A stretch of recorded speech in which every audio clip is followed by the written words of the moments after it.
Kia ora guys, how's it going? Welcome back to the channel and welcome back to another episode on the $100 Disco.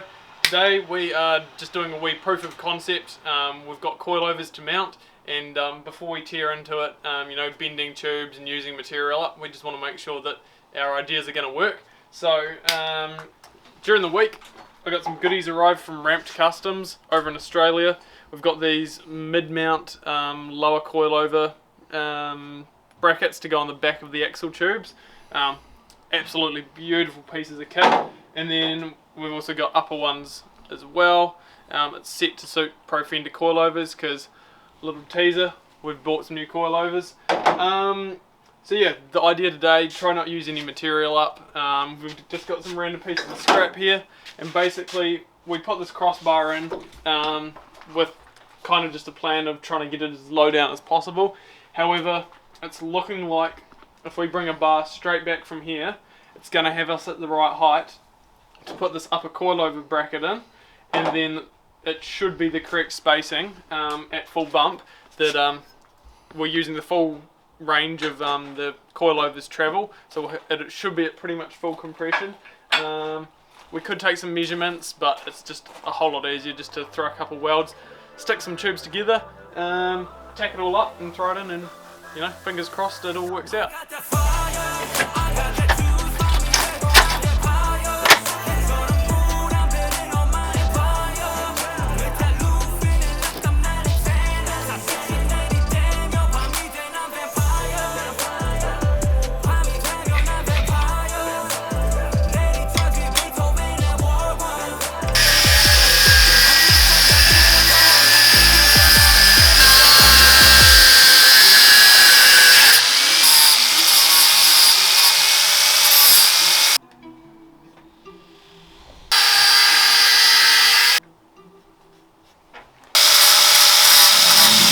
Well, absolute rookie mistake. I've gone and notched this, but I've put the notches 90° out, so, and that sits on there rather than the tube going on here. I've gone that way. It's just easy to do, but also really stupid and shouldn't be doing it. Anyway, because it's not super important and it's just mocking up, we'll just chop this, twist it 90°, re-weld it. Don't do that if you're actually building a cage or something, but this is, as I said, just proof of concept, so I'll forgive myself and I'll let myself do it.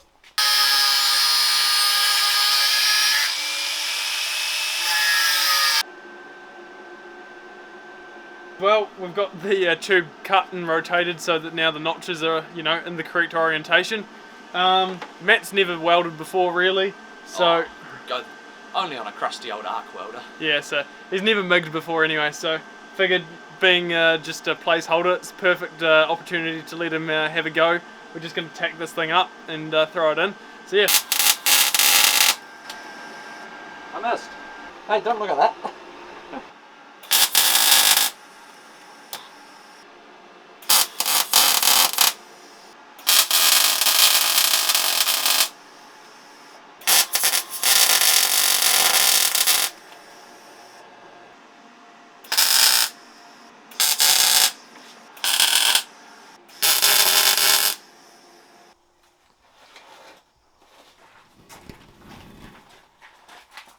Alrighty guys, well this is the exciting stuff.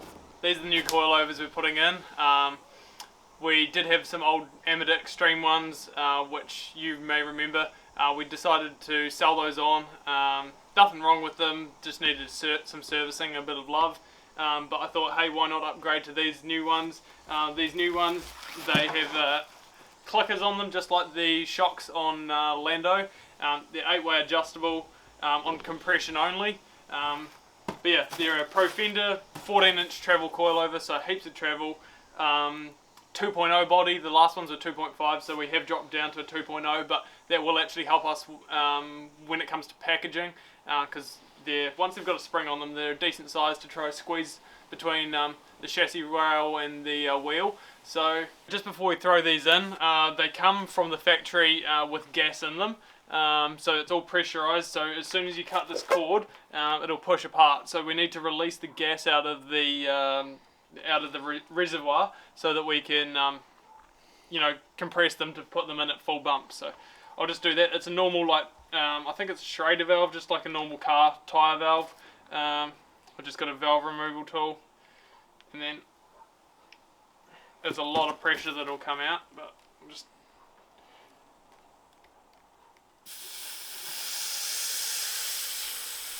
no.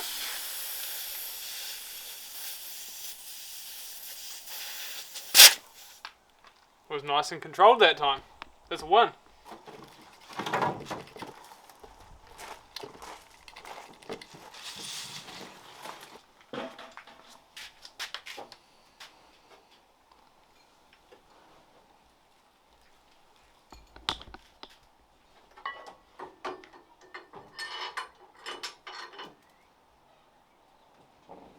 This is incredibly pleasing. It's worked out pretty much exactly as I'd hoped it would. The upper mount just happens to line up perfectly. This tube, which is set to the same height as this tube, just happens to be the perfect correct spacing, so that when fully compressed at full bump, the lower eye lands right about where we'd expect it to. So we've got this really cool bracket from Ramped Customs. This is actually for the other side, but basically you can see it hooks over the back axle tube, and then it allows you to have the pin going through long ways with the the bolt going through long ways, as opposed to crosswise, which is a lot better for allowing flex. So this, obviously the truss is in the way, but that kind of goes on like so, and that then goes in there. And yeah, obviously we'll have to have a little bit of shock shaft showing, so that it actually reaches, which is perfect. You want a little bit of extra shock shaft showing at full bump, just in case, you know, something happens. So yeah, that has all worked out really, really well. I'm stoked with that. Big one.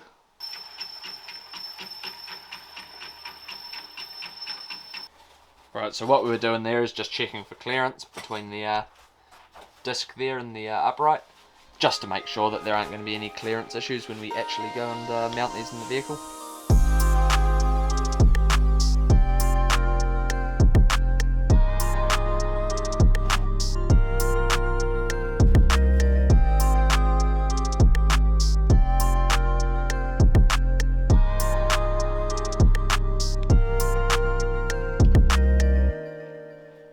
As you can see, coilovers are mocked up, and yeah, as I mentioned before, big win. We've got the lower Ramped Customs mounts on as well. As you can see, they're not sitting in, because to mount them to this axle would need to cut just there, so that it can actually close up. However, we've been thinking, and we're toying with the idea of building a new rear axle for it. I'm not going to say too much more about it at this stage, because it's not set in stone. However, you know, don't want to go chopping up, you know, brand new mounts to make them fit an axle that, you know, we might not end up staying with. So that's kind of where we're at. But yeah, everything clears beautifully. Those top mounts are just beautiful as well. We've got a little bit of shaft showing. We'll actually close up a little bit more, because the bump stops still need moving up some. The mounting pads need moving down some, but again, no point doing that if we're about to build a new axle. There's clearance the whole way around of everything for the springs that will obviously need to be added on as well. So yeah, really good to see that come together. And yeah, now that we've got this proof of concept done, we know that we can make our bars at the same height as that. So the next thing we're going to tackle, which won't be in this video, but the next thing we're going to tackle is some more cage work at the back end, with the idea of having a bar in the design at this height, at this location, so that we know the coilovers will go straight on. So that's basically the whole idea of it. I know it's been a short video today, but I hope you guys enjoyed it. Very exciting to see the new coilovers, adjustable, all the fancy stuff. So I'm stoked. It's also, you know, it gives you a lot more motivation seeing, you know, coilovers and things like that actually in the truck. So I'm stoked. I think Matt is too. It's very motivating, as yeah. Tim said. Yep. So what we'll do, we'll wrap the video up here. Thank you all very much for watching. Give us a like if you enjoyed today's video. As I said, short one, but hopefully you enjoyed it. Stay tuned for heaps more coming on this, and a couple more surprises we got coming pretty shortly. Hit subscribe if you haven't already, and we'll catch you all in the next one. Cheers for watching, guys. We'll see you then.